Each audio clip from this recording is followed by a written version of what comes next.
नमस्कार, माउन्टेन समाचारमा स्वागत छ। म सिमरन गौतम। नमस्कार, म पुष्पा श्री कार्की। सुरुमा अहिलेसम्मका मुख्य समाचार।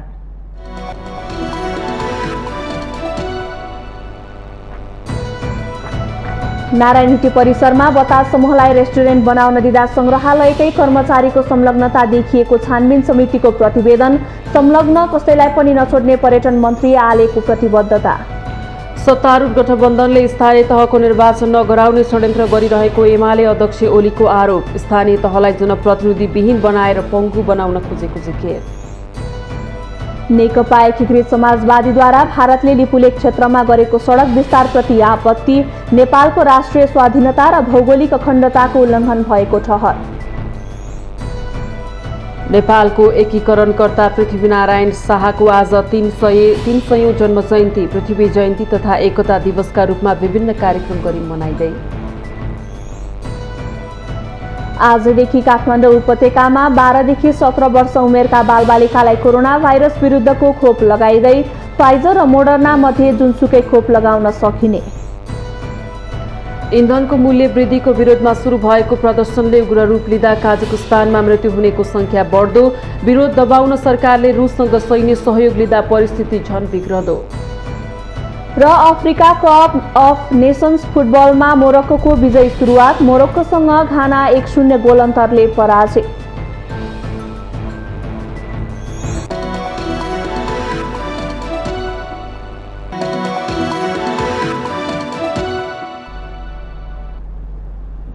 अब समाचार विस्तारमा।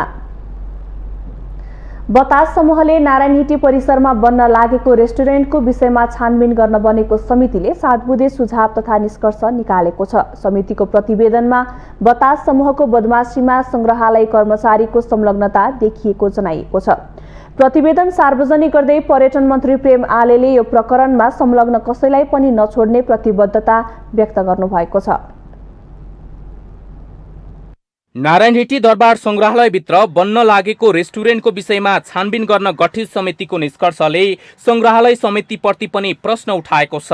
क्याफे निर्माणका क्रममा 6 रोपनी 34 आनाको जग्गाको सम्झौता गरेर 14 रोपनीमा संरचना बनाइएको छानबिन समितिले निष्कर्ष निकालेको छ। संरचना निर्माणका क्रममा मन्त्रालयबाट कुनै स्वीकृति नलिएको पनि प्रतिवेदनमा उल्लेख छ। प्रतिवेदनमा क्यान्टिन र क्याफेटेरिया निर्माण गर्न स्पष्ट क्षेत्र नदिएको, दक्षिणपट्टिको प्रवेशद्वार नजिकै रहेको जग्गामा समितिको कुनै जानकारी बिनै निर्माण कार्य अगाडि बढाएको, निर्माण रोक्न कुनै पहल नभएको, क्यान्टिन र क्याफेटेरिया भाडामा चलन चल्तीको बजार मूल्यलाई आधार नबनाइएको लगायत निष्कर्ष निकालेको छ। नारायणहिटी संग्रहालयका कार्यकारी निर्देशक भेषनारायण दाहालले आफ्नो जिम्मेवारीबाट पन्छिएर बेइमानी गरेको निचोड प्रतिवेदनले निकालेको छ। मन्त्रालयको स्वीकृति बिना समितिबाट जुन निर्णय भयो नियमअनुसार गोलपत्र लगाउने भने त्यहाँ पनि केही कमजोरी भएको देखिन्छ। त्यसले ओगटेको जग्गा 6.34 आना त्योभन्दा पनि अरू अनधिकृत रूपमा कब्जा गरेर 14 रोपनी जग्गा कब्जा गरेर ती विभिन्न किसिमका संरचनाहरू बनाइए। त्यहाँ भएको बङ्करहरू प्रयोग भयो। त्यहाँ भएका पुराना संरचनाहरूलाई नयाँ स्वरूप दिएर सुधार गरियो। ती कामहरू गर्न नहुने कामहरू भएका छन्। पर्यटन मन्त्री प्रेम आलेले गठन गरेको छानबिन समितिले संग्रहालयकै कर्मचारीबाट बेइमानी भएको भन्ने निष्कर्ष निकालेपछि कर्मचारीहरू अहिले बाहिर बोल्न डराइरहेका छन्। संग्रहालयका कार्यकारी निर्देशक दाहाल टेलिफोन सम्पर्कमा समेत नआएको अनि सूचना अधिकारी सो सम्झौता हुँदा आफू नियुक्तिमा नरहेको बताउँदै पन्छिएका छन्। यो प्रकरणमा दोषी ठहरिने जो कोहीलाई कानुनी कारबाहीमा ल्याउने आश्वासन मन्त्री आलेले दिनुभएको छ। बतास समूहले एउटा मात्र नभई देशैभरका विभिन्न सम्पदाहरूमा आँखा लगाउने दुस्साहस गरेकाले त्यसको छानबिनका लागि आफूले काम अगाडि बढाउने समेत मन्त्री आलेले बताउनु भएको छ। उहाँले अब राज्यको सम्पत्ति जबरजस्ती कब्जा गर्न पाइन्छ भनेर जुन चाहिने अब के भनौँ दुस्साहस त नभनौँ, जुन आँट गर्नुभयो नि त्यो उहाँलाई धेरै महँगो पर्यो। त्यो नगर्ने काम उहाँले गर्नुभयो र साथै जसले यसमा कमी कमजोरी गरेका छन् ती सबैलाई कडाभन्दा कडा कारबाही गर्नको लागि हामी अगाडि बढ्नेछौँ भन्ने कुरा म तपाईहरु सबैको माझमा राख्न चाहन्छु। त्यसो भने यो राम्रो काम गर्नको लागि मलाई लाग्छ कसैले पनि मलाई रोकटोक गर्न सक्नुहुन्न। उहाँहरुको पनि यसमा सहमति छ। यो राम्रो काम हो। यो प्रकरणमा छानबिन गरे बापत आफूलाई प्रधानमन्त्रीले धन्यवाद दिएको उल्लेख गर्दै बतास समूहको नाम जोडिएका प्रधानमन्त्री देउवा तथा एमाले अध्यक्ष केपी ओलीले कारबाहीमा नरोक्ने समेत उहाँको भनाइ छ।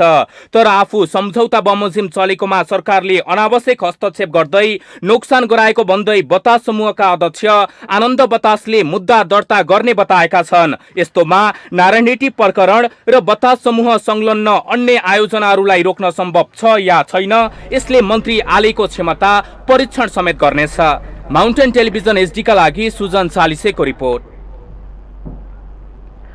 प्रमुख प्रतिपक्षी दल नेकपा एमालेका अध्यक्ष एवं पूर्व प्रधानमन्त्री केपी शर्मा ओलीले सरकार र सत्तारूढ गठबन्धनले स्थानीय तहको निर्वाचन हुन नदिन षड्यन्त्र गरिरहेको आरोप लगाउनु भएको छ। अध्यक्ष ओलीले आगामी फागुन महिनाभित्र निर्वाचन सम्पन्न गराउनु पर्नेमा सरकार स्थानीय तहलाई जनप्रतिनिधि विहीन बनाउने षड्यन्त्रमा लागिरहेको आरोप लगाउनु भएको हो। सोमबार सङ्खुवा सभाको खाँदबारीमा आयोजित पार्टीको 8औं जिल्ला अधिवेशनमा बोल्दै उहाँले सरकार निर्वाचनबाट डराइरहेको र लुटमारामा लागेको आरोप पनि लगाउनु भयो। 2059 सालमा स्थानीय तहको निर्वाचन नहुँदा स्थानीय तह पङ्गु भएको र अहिलेको सरकारले त्यस्तै हालतमा पुर्याउन खोजेको ओलीले तर्क गर्नुभयो। उहाँले समृद्ध नेपाल सुखी नेपालीको राष्ट्रिय संकल्पलाई पूरा गर्न आगामी निर्वाचनमा एमालेलाई साथ दिन पनि सबैलाई अपील गर्नुभयो। समय मानेर त्यसभन्दा 2 महिना अगाडि स्थानीय निकायको निर्वाचन गर्नुपर्छ भनेको फागुनमा गरिसक्नुपर्छ। तर फागुनमा निर्वाचन गर्ने कुनै सम्भावना छैन, किनभने यो सरकार लुटमारमा लागेको छ, अहिले चुनावतिर होइन। यस सरकारले स्थानीय तहहरूलाई जनप्रतिनिधि विहीन बनाउने, कर्मचारी मार्फत चलाउने त्यो षड्यन्त्र गर्दैछ, जुन 59 सालमा पनि गरेको थियो। अध्यक्ष ओलीले माधव नेपाल नेतृत्वको नेकपा एकीकृत समाजवादी पार्टीलाई नक्कली वामपन्थीको संज्ञा दिँदै त्यहाँ गएका पार्टीका नेता कार्यकर्ताहरूलाई एमालेमा फर्कन पनि आह्वान गर्नुभयो। नक्कली वामपन्थी, आडम्बरी वामपन्थी, वामपन्थीको खोल ओढेका त्यस्ता तत्त्वहरू र तिनका पार्टीहरूमा अब नअल्मनका लागि म दाजुभाइ दिदीबहिनीहरूलाई आग्रह गर्न चाहन्छु, साथीहरूलाई आग्रह गर्न चाहन्छु, वामपन्थी खोल ओढेका पार्टीमा साथीहरू नअल्मनिनुहोस्, नेकपा एमालेमा आउनुहोस्। नेकपा एमाले मात्रै वामपन्थी अर्थात् परिवर्तन चाहने, वामपन्थी अर्थात् देशमा उन्नति प्रगति चाहने, जनतालाई अधिकार सम्पन्न बनाउने, सामाजिक न्याय र समानता दिने यो पार्टी।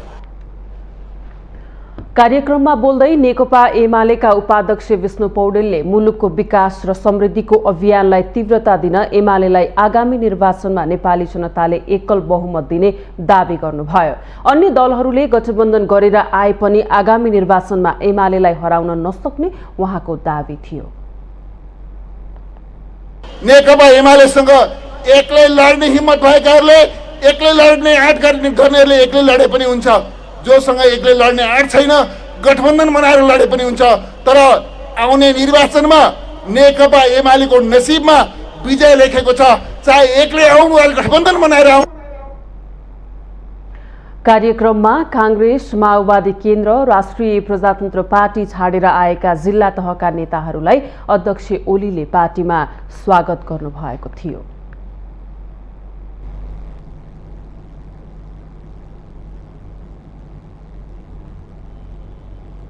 नेकपा एकीकृत समाजवादीले भारतले लिपुलेक क्षेत्रमा गरेको सडक विस्तारप्रति आपत्ति जनाएको छ। नेकपा एकीकृत समाजवादी विदेश विभाग प्रमुख झलनाथ खनालले सोमबार विज्ञप्ति जारी गरी भारतले नेपाली भूमिमा लिपुलेक क्षेत्रमा अवैधानिक रूपमा बनाएको सडक फराकिलो बनाउन लागेकामा आपत्ति जनाउनु भएको हो।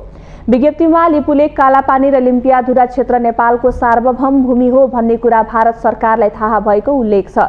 नेपाल सरकारसँगको छलफल र सहमति बिना सो क्षेत्रमा कुनै विकास निर्माणका काम हुनु अवैधानिक हुनुका साथै नेपालको राष्ट्रिय स्वाधीनता र भौगोलिक अखण्डताको उल्लङ्घन भएको विज्ञप्तिमा जनाइएको छ। एकीकृत समाजवादीले लिपुलेक क्षेत्रमा भइरहेको सडक विस्तारको कामलाई रोक्न माग गरेको छ। त्यस्तै नेपाल सरकारलाई पनि आफ्नो भूमि संरक्षणका लागि उपयुक्त कदम चाल्न आग्रह गरिएको छ।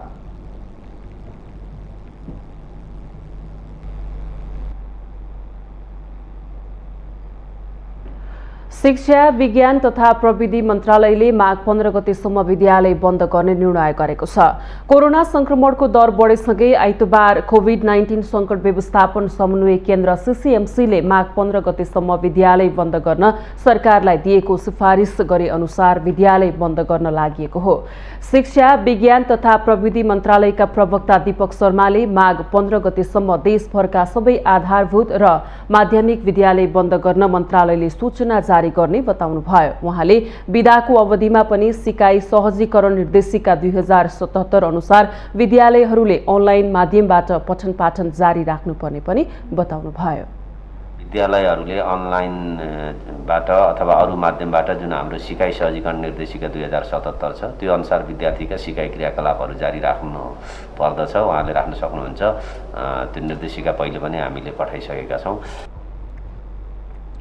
मन्त्रालयका प्रवक्ता शर्माले विद्यालय बन्द भएको बेलामा सबै विद्यालयहरूले 12 वर्षदेखि 17 वर्ष उमेर समूहका विद्यार्थीहरूलाई खोपको प्रबन्ध गरिने पनि बताउनुभयो।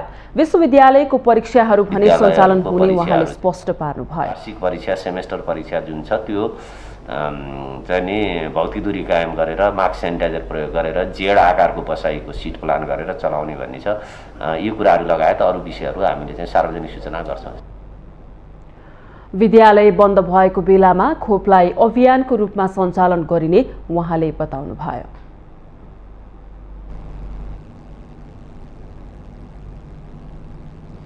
पृथ्वीनारायण शाहको 300औं जन्म जयन्ती तथा राष्ट्रिय एकता दिवस आज देशभर विभिन्न कार्यक्रम गरी मनाइँदैछ।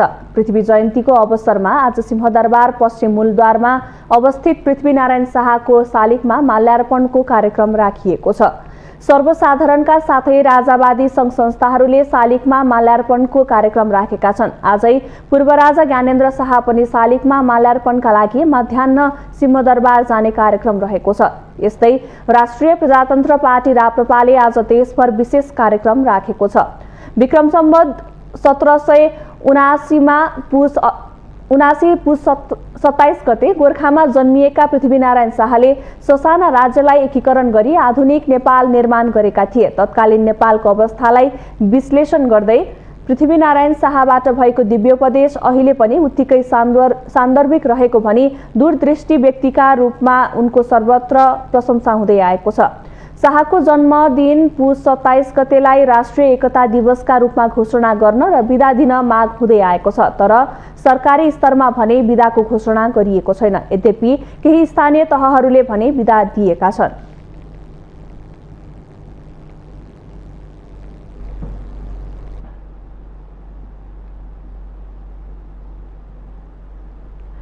आगामी माघ 12 गतेदेखि हुने राष्ट्रिय सभाको निर्वाचनका लागि निर्वाचन आयोगले आचार संहिता लागू गरेको छ। आयोगले सोमबारबाट राष्ट्रिय सभाको निर्वाचनका लागि आचार संहिता लागू गरेको हो। आचार संहिता संघीय सरकारदेखि प्रदेश सरकार, स्थानीय सरकार, गैर सरकारी क्षेत्रहरू र सबै राज्यका निकायहरूलाई आचार संहिता लागू हुनेछ। साथै सरकारी, अर्ध सरकारी, गैर सरकारी र निजी क्षेत्रलाई समेत निर्वाचन आयोगले जारी गरेको आचार संहिता लागू हुनेछ। निर्वाचन आयोगले आफ्नो कानूनी दायित्व निर्वाह भएको गर्नका लागि पनि निर्वाचनको समयमा आचार संहिता लागू गर्नुपर्ने हुन्छ। आचार संहिता पालना गर्नुपर्ने संघ संस्थाका कर्मचारीहरूलाई विदेश भ्रमण जान भने आयोगको पूर्व सहमति लिनुपर्ने हुन्छ। सम्बन्धित उम्मेद्वारदेखि राजनीतिक दल, अन्य संघ संस्थाहरूलाई आचार संहिता अध्ययन गर्न र आचार संहिताले हुँदैन भनेका काम नगर्न पनि निर्वाचन आयोगले आग्रह गरेको छ। आफ्नो कानुनी दायित्व निर्वाह गर्नको लागि पनि निर्वाचनको समयमा आचार संहिता लागू गर्नु पर्दछ। त्यसैले आचार संहिता लागू गरेको हो। यो सबैलाई लागू हुन्छ। अर्थात् यसरी बुझौँ, सङ्घमा नेपाल सरकारदेखि प्रदेश सरकारदेखि स्थानीय सरकार, गैर सरकारी क्षेत्रहरू, सबै राज्यका सबै अवयवहरूलाई यो आचार संहिता लागू हुन्छ। सहसचिव धमलाले कोरोनाले निर्वाचनका गतिविधिहरूलाई असर पारिरहे पनि स्वास्थ्यका मापदण्डको पूर्ण पालना गराएर निर्वाचन गर्ने व्यवस्था मिलाएको बताउनुभयो।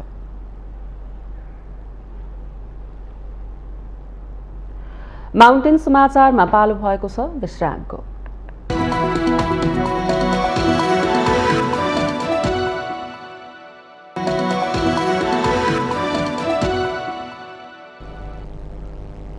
विश्रामपछि स्वागत छ। अब बाँकी समाचार। व्यवस्थापिका संसद प्रभावकारी हुन नसकेको 1 वर्ष भइसक्यो। दलीय दाउपेचको मारमा परेको प्रतिनिधि सभाको बैठक विभिन्न कारण देखाएर सार्दै आइरहेको छ।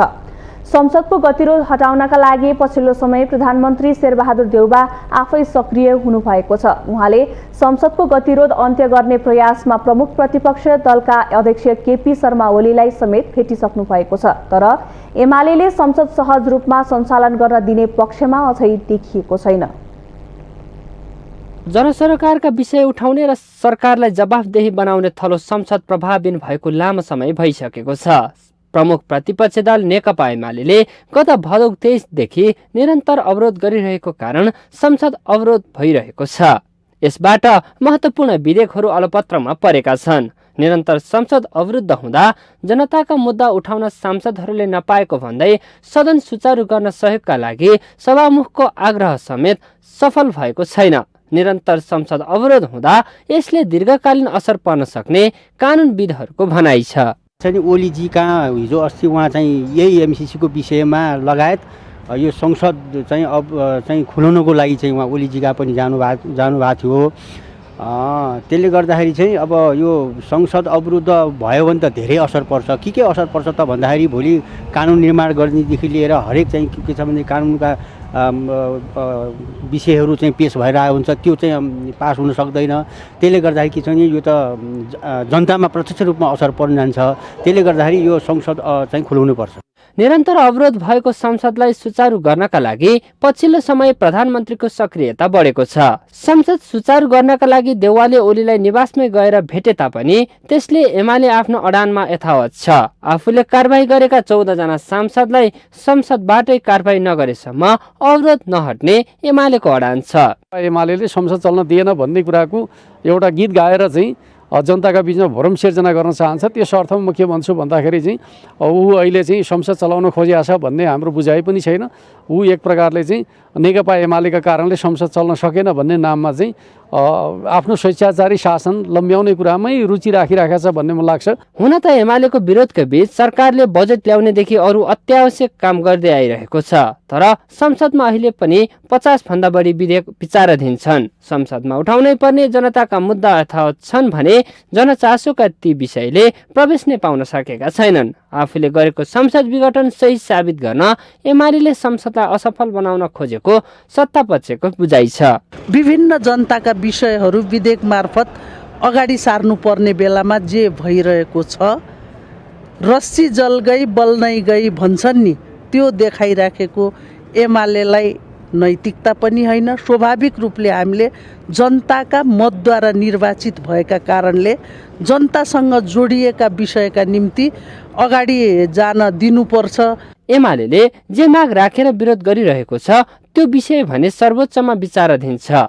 राजनीतिक दलका आफ्ना स्वार्थ र टकरावले संसदलाई बन्धक बनाएका छन्। पछिल्लो समय प्रधानमन्त्री देउवाले संसद अवरोध खुलाउने विषय जुन सक्रियता देखाउनु भएको छ, तर एमाले भने त्यसलाई सहर्ष स्वीकार्ने अवस्था तत्काल देखिँदैन।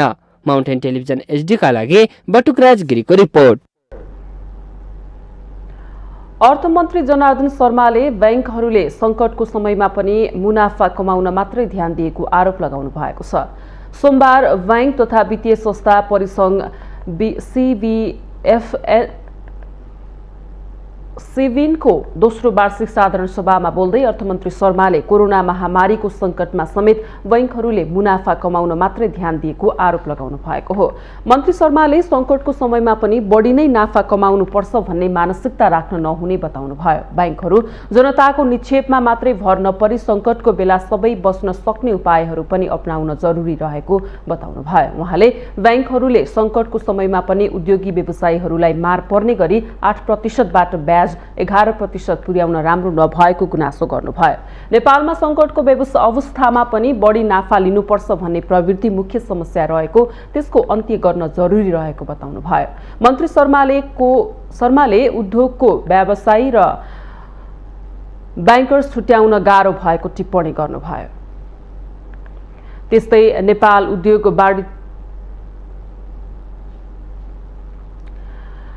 नेपाल उद्योग वाणिज्य महासंघका अध्यक्ष शेखर गोल्छाले सबै निकायको गल्तीका कारण अहिले तरलता अभाव भएको भन्दै तरलताको मुख्य कारण पुँजीगत खर्च निकै कम हुनु रहेको बताउनुभयो। अध्यक्ष गोल्छाले तरलता राज्यको समस्या भएको भन्दै यो समाधान नभए राज्य नै असफल हुने बताउनुभयो। सरकारले तरलता समस्याको समाधान नगरे केही महिनामा औषधि समेत किन्न नसक्ने अवस्था आउन सक्ने चेतावनी दिनुभयो।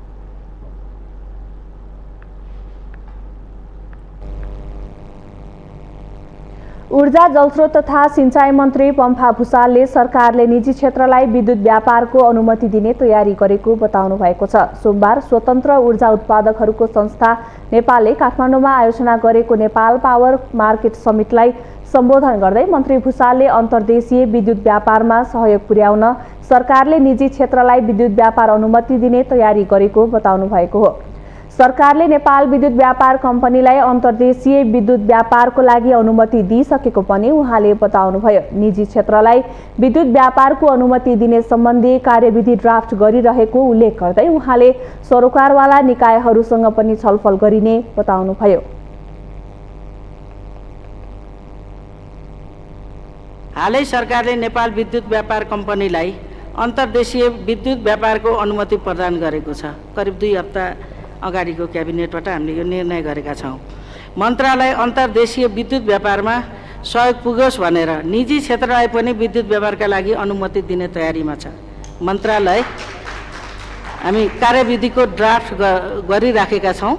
त्यसपछि हामी स्टेक होल्डरहरू यहाँहरूलाई पनि बोलाउने छौँ र त्यसलाई परिमार्जित गरेपछि एउटा निर्णयमा हामी पुग्नेछौँ।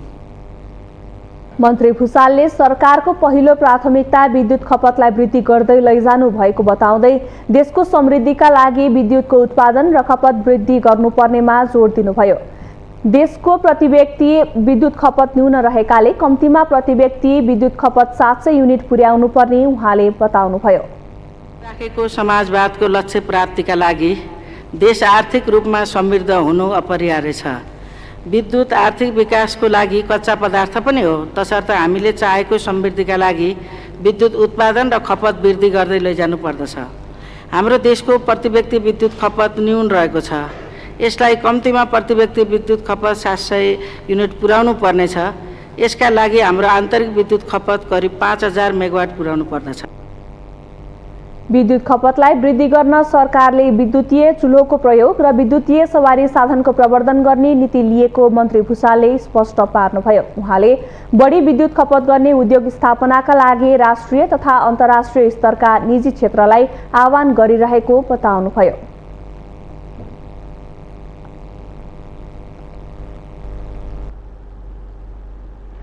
सरकारले आजदेखि काठमाडौँ उपत्यकाका 12 देखि 17 वर्ष उमेरका बालबालिकालाई कोरोना भाइरस विरुद्धको खोप लगाउने भएको छ।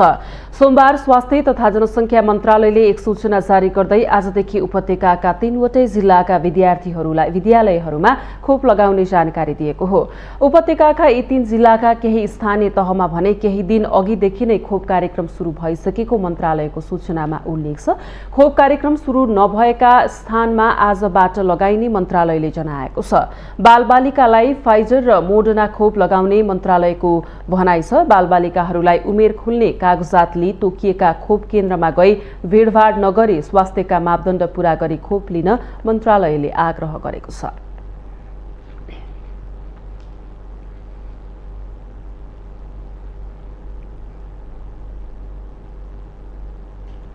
माउन्टेन समाचारमा पालो भएको छ विश्रामको।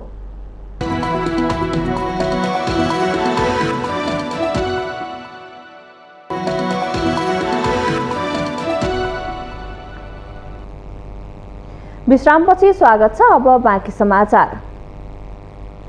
केही समय अघिसम्म घरको कामकाजमा मात्र सीमित हुने महिलाहरू यति बेला घरेलु उद्योग सञ्चालन गरेर अगाडि बढेका छन्। सूचना र सञ्चारको पहुँचपछि गाउँघरमा उद्योग धन्दाको सम्भावना छैन भन्नेहरूका लागि बागलुङका महिलाहरूले मुखमा बुझो लगाइदिएका छन्। हातमा सिप र काम गर्ने जाँगर हुने हो भने काम गर्न विदेश नै जानुपर्छ भन्ने छैन। आफ्नो गाउँघरमै उद्योग धन्दा सञ्चालन गर्न सकिन्छ भन्ने उदाहरण बागलुङका महिलाहरूले दिएका छन्।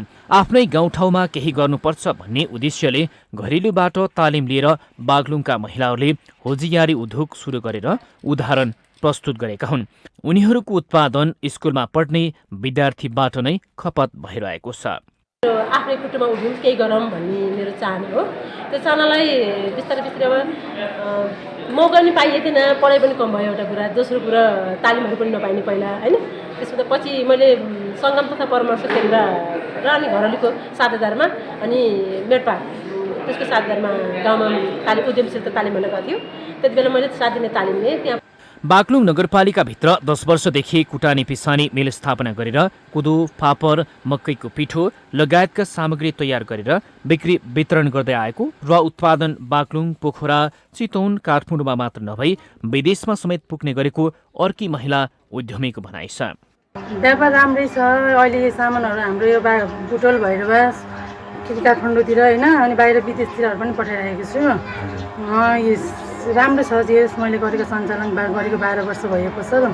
राम्रै चलिरहेको छ सामानहरू। यहाँ प्रायः चिजहरू अर्ग्यानिक चिजहरू नै पाइन्छ क्या, लोकल भटमास गुन्द्रुकहरू होइन, राम्रै चलिरहेको। बागलुङमा उत्पादन भएका झिनिया, रोटी, कोदो, फापर, टिमुर, मकैको अर्ग्यानिक पिठो स्थानीय बजारदेखि देशको प्रमुख सहर र विदेशमा समेत पठाउन महिलाहरू सफल भएका छन्। यो व्यवसाय त म 10-12 वर्ष हुन थालिसक्यो। यो व्यवसाय सुरु गर्न आएको मैले यो पेसा गर्न खोजेको कारण के हो भने यो सिजनमा एकदम अत्याधिक खोज्ने, दसैँ र तिहारको बिचमा। तिहारमा त धेरै नै, दसैँमा अलिअलि। त्यो भएको हुनाले मैले पहिला 1 पिसको बनाएँ, अनि 5 पिसको बनाएँ, अनि 10 पिसको गराएँ। यसो गर्दा गर्दै मैले वर्षमा 10 पिस 12 पिस यसै थप्दै जाँदाखेरि मलाई एकदम सजिलो अनि प्रफिट पनि एकदम राम्रो भयो। सरकारले महिलाको नाममा उद्योग सञ्चालन गर्दा सहुलियत दिने नीति ल्याएको कारण पनि बागलुङमा महिलाहरू आफै उद्योग सञ्चालनमा अघि बढेको घरेलु तथा साना उद्योग विकास कार्यालयले जनाएको छ। पछिल्लो समयमा महिला उद्यमशीलतामा केही वृद्धि भएको हामीले पाएका छौँ। विगतमा घरेलु तथा साना उद्योग कार्यालयबाट उद्यमशीलता विकास तालिम र विभिन्न सिपमूलक तालिममा आबद्ध हुनुभएका महिला दिदीबहिनीहरूले आफ्नै नाममा व्यवसाय दर्ता गरेर स्वरोजगारमूलक व्यवसायहरू सञ्चालन गरिरहनु भएको छ। विशेष गरी लघु र साना खालका उद्यम व्यवसायहरूमा उहाँहरूको संलग्नता देखिन्छ। सूचना र सञ्चारको पहुँच अनि सरकारको नीतिले बागलुङका महिलाहरू उद्योग धन्दामा हुमिएका हुन्। यसबाट रोजगारीमा समेत वृद्धि भइरहेको छ। माउन्टेन टेलिभिजन एचडीका लागि बागलुङ सहकर्मी सुभाष आचार्यको रिपोर्ट। भारतमा कोरोना संक्रमण बढिरहँदा पनि रूपन्देहीको भारतीय सीमामा आवतजावत खुल्ला छ। दैनिक घरायसी कामका लागि पनि दिनहुँ मानिसहरू सीमा वारपार गर्ने भएकाले संक्रमण रोकथाम चुनौतीपूर्ण बनेको छ। रूपन्देहीको करिब 60 किलोमिटर क्षेत्रफल भारतको सीमासँग जोडिएको छ। अहिले भारतमा कोरोनाका कारण स्थिति भयावह भइसक्दा भारतको उत्तर प्रदेशसँग जोडिएको सीमामा आवतजावत खुल्ला छ। घरायसी कामका लागि पनि दिनहुँ सीमा वारपार भइरहेको कारणले कोरोनाको नयाँ लहर रोक्न चुनौती थपिएको छ। खुल्ला सीमाका कारण भारतमा रोजगारीमा गएका र अन्य कामले भारत आउजा गर्नेहरूको लहरको दिनहुँ बढिरहेको छ। भारतमा संक्रमण बढिरहँदा रोजगारीमा गएका नेपालीहरू स्वदेश फर्कनेहरूको चाप बढ्दैछ। यसले कोरोनाको उच्च जोखिम भएको छ। भारतमा कोरोना फैले यता उक्त नाकामा 334 जनामा कोरोना भाइरसको संक्रमण पुष्टि भइसकेको छ।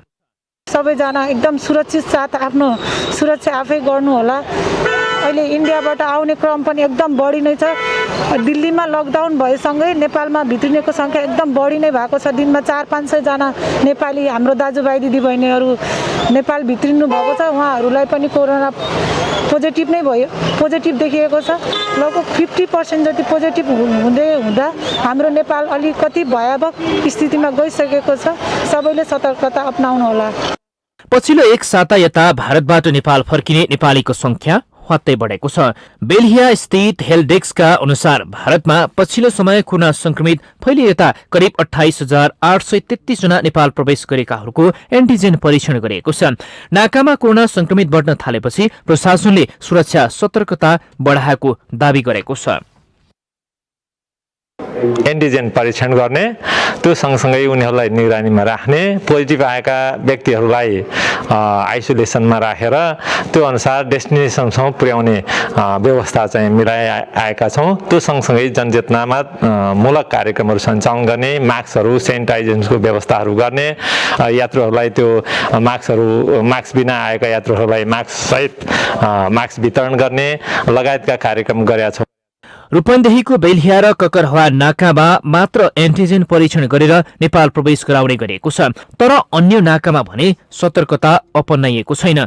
बेल्हिया नाकाको तथ्याङ्क हेर्ने हो भने पुस 21 गते यता संक्रमितहरू फेला पर्नेको संख्या मात्रै बढेको छ। रूपन्देहीमा बेल्हिया र ककरहवा बाहेक मुख्यतः भगवानपुर, बर्गदहवा, केउटिया, मैनहिया, मेउडी हवा, मर्वाचार लगायत क्षेत्रबाट बढी आवाज जावत हुने गरेको छ। तर यस क्षेत्रमा रहेका नाकाहरूमा कुनै स्वास्थ्य मापदण्ड र सतर्कता अपनाएको छैन। माउन्टेन टेलिभिजन एचडीका लागि रूपन्देही सहकर्मी प्रतीक पौडेलको रिपोर्ट। जनप्रतिनिधिहरूले स्थानीय तह र प्रदेश सरकार बीच प्रभावकारी समन्वय हुन नसकेको भन्दै गुनासो गरेका छन्। बुटवलमा प्रदेश समन्वय समितिको दोस्रो बैठकमा सहभागीहरूले प्रदेश र स्थानीय सरकार बीच समन्वय हुन नसक्दा विकास निर्माणका काम र अनुगमनमा प्रभाव परेको गुनासो गरेका हुन्। लुम्बिनी प्रदेशको मुख्यमन्त्री तथा मन्त्री परिषद कार्यालयले आयोजना गरेको बैठकमा स्थानीय तहमा जनप्रतिनिधि र कर्मचारीको समन्वय अभावमा योजनाहरू फताभुङ्ग हुने गरेको गुनासो उठेको हो। स्थानीय तहमा जनप्रतिनिधि र कर्मचारी बीचको जुन प्रकारको समन्वय हुनुपर्ने हो त्यसमा चाहिँ धेरै समस्या देखियो। यस्ता अनुगमनहरू राम्रै गर्नुपर्छ भन्ने हामीले एकदमै पायौँ। तर 20 वर्षसम्म जनप्रतिनिधि विहीन भएर पुनः संग्रह अन्तर्गत फेरि जनप्रतिनिधि बहाली भएको बेलामा जनप्रतिनिधि र कर्मचारीहरू पहिला शासन आफैले मात्रै गर्ने हो र म प्रमुख हो भन्ने जुन बानीको विकास छ त्यसलाई नियन्त्रण गर्न अत्यन्तै जरुरी छ। जनप्रतिनिधि र कर्मचारी आफ्नो सीमामा रहन सके अहिले देखा परेका समस्या समाधान हुने बताइएको छ। हामीले हाम्रो सीमा प्रशासनको सीमा प्रशासकीय नेतृत्वले हेर्नु पर्यो, राजनीतिको सीमा राजनीतिक नेतृत्वले हेर्नु पर्यो र नीति निर्माण हाम्रो चाहिँ भिजन पोलिटिक्सले दिने हो। त्यसको कारण चाहिँ प्रशासनले गर्ने हो। यसमा हाम्रो सीमा र हाम्रो भूमिका दुईटा पारालाई हामीले आफै मममा गरेर एउटा सोच्यो भने मलाई लाग्छ समस्याका समाधान हुन्छन्। जनप्रतिनिधिहरूको गुनासोपछि मुख्यमन्त्री कुलप्रसाद केसीले तीनै तहका सरकारबीच समन्वयकारी भूमिका खेल्नुपर्ने र गर्दै आएका कामहरू परिमार्जन गर्न आवश्यक रहेको बताउनुभयो।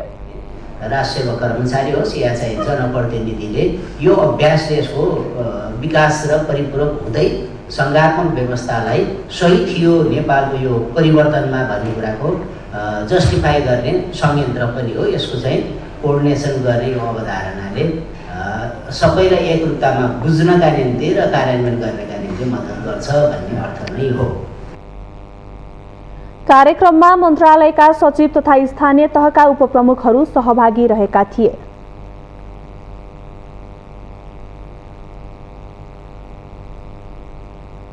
हामीसँग आर्थिक अन्तर्राष्ट्रिय र खेल समाचार बाँकी नै छन्। माउन्टेन समाचारमा पालो भएको छ विश्रामको।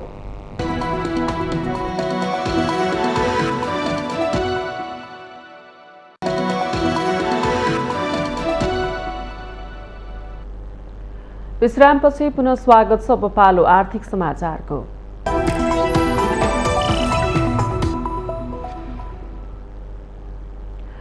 शेयर बजार परिसूचक नेप्सेमा सोमबार पनि दोहोरो अङ्कको वृद्धि भएको छ। सोमबार नेप्से परिसूचक 19.43 अङ्कले बढेर 2784.95 बिन्दुमा पुगेको हो। सोमबार 236 कम्पनीका 1,42,88,000 किता शेयर खरिद बिक्री हुँदा कारोबार रकम 7 अर्ब 12 करोड 34 लाख 24 हजार रुपियाँ रहेको छ।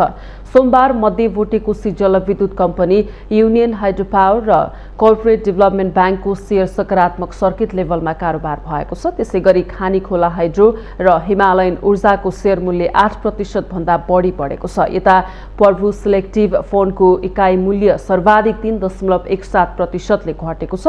Chandragiri hills, Kumari bank, Nepal Bangladesh bank, century commercial bank, RDFC, RSDC लघुवित्त र सप्तकोशी डेभलपमेन्ट ब्याङ्कको सेयर मूल्य 2% भन्दा बढी घटेको छ। सोमबार 13 उपसमूहको 10 उपसमूहको परिसूचक बढेको छ भने बाँकी 3 उपसमूहको परिसूचक घटेको छ। सोमबार अन्य उपसमूहको परिसूचक सर्वाधिक 5.48% ले बढेको छ। त्यसै गरी वित्त उपसमूहको परिसूचक 3.31% ले बढेको छ भने व्यापार, जलविद्युत, निर्जीवन बीमा, जीवन बीमा, म्युचुअल फन्ड र लगानी उपसमूहको परिसूचक 1% भन्दा बढीले बढेको छ। कारोबार रकमका आधारमा गोर्खाज फाइनान्स शीर्ष स्थानमा रहेको छ। सो फाइनान्सको 22,77,40,000 रुपैयाँ भन्दा बढीको सेयर खरिद बिक्री भएको छ। त्यसै गरी नेपाल टेलिकम र एनआईडीसीएलको 21 करोड भन्दा बढीको सेयर कारोबार भएको छ।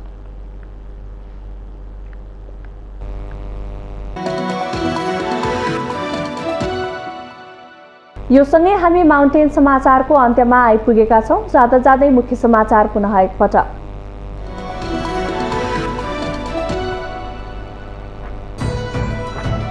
नारायणहिटी परिसरमा बतास समूहलाई रेस्टुरेन्ट बनाउन दिँदा संग्रहालयकै कर्मचारीको संलग्नता देखिएको छानबिन समितिको प्रतिवेदन। संलग्न कसैलाई पनि नछोड्ने पर्यटन मन्त्री आलेको प्रतिबद्धता। सत्तारूढ गठबन्धनले स्थानीय तहको निर्वाचन नगराउने षड्यन्त्र गरिरहेको एमाले अध्यक्ष ओलीको आरोप। स्थानीय तहलाई जनप्रतिनिधिविहीन बनाएर पङ्गु बनाउन खोजेको जिकिर। नेकपा एकीकृत समाजवादीद्वारा भारतले लिपुलेक क्षेत्रमा गरेको सडक विस्तारप्रति आपत्ति। नेपालको राष्ट्रिय स्वाधीनता र भौगोलिक अखण्डताको उल्लङ्घन भएको ठहर। नेपालको एकीकरणकर्ता पृथ्वीनारायण शाहको आज 300औं जन्म जयन्ती। पृथ्वी जयन्ती तथा एकता दिवसका रूपमा विभिन्न कार्यक्रम गरी मनाइँदै। आजदेखि काठमाडौँ उपत्यकामा 12 देखि 17 वर्ष उमेरका बालबालिकालाई कोरोना भाइरस विरुद्धको खोप लगाइँदै। फाइजर र मोडर्ना मध्ये जुनसुकै खोप लगाउन सकिने। इन्धनको मूल्य वृद्धिको विरोधमा सुरु भएको प्रदर्शनले उग्र रूप लिँदा काजाकिस्तानमा मृत्यु हुनेको संख्या बढ्दो। विरोध दबाउन सरकारले रुससँग सैन्य सहयोग लिँदा परिस्थिति झन बिग्रदो। र अफ्रिका कप अफ नेसन्स फुटबलमा मोरक्कोको विजयी सुरुवात। मोरक्कोसँग घाना 1-0 गोल अन्तरले पराजय।